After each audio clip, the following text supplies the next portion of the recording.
Hello, traders. FX Pip Collector here. Today is Friday, November 15th, and I'm going to be analyzing the Euro Yen, starting on the monthly, working my way all the way down to the 1 hour time frame for the full top-down analysis. But first, don't forget to check out my website, fxpipcollector.com, if you'd like to get access to my swing trade setups, my daily members-only live streams on Zoom, and my 34-video trading course all included for only $30 per month. So anyways, on the Euro Yen, I still think this is very likely going to make 3 waves down for a wave 4 before it goes up to make a wave 5 to complete this 5-wave uptrend on the monthly time frame. So taking it down to the weekly time frame. On the weekly time frame, I think this is an A. I think we're currently in a wave B.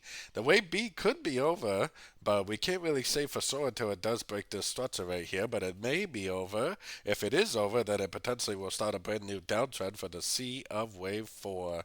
Keep in mind, like I've been saying, this is the weekly time frame, so this whole pattern is still going to take probably at least a month or more to play out. Going down to the daily time frame. Now we are making lower lows, lower highs now, but like I said, we really can't confirm 100% until it breaks this structure with momentum. It still could possibly be a crutch into the uptrend. It still definitely could go up.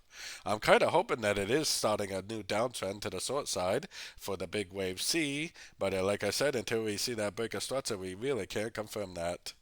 Going down to the daily time frame. So on the daily time frame, I have my Fibonacci retracement on this last impulsive move down. To me, it does look like we already ended a correction today. The yen pairs have been very, very overlapping and corrective for quite a while now, so we'll see if it follows through. But if that is the end of a correction, then it needs to go down and break this low, and hopefully it will go down and break this low, helping to confirm that the wave B on the daily is complete. So let's take it down to the 1 hour time frame. I personally would definitely be looking for shorts. I definitely wouldn't be trying to go short right now. I would only be going short on pullbacks, especially 3-wave pullbacks.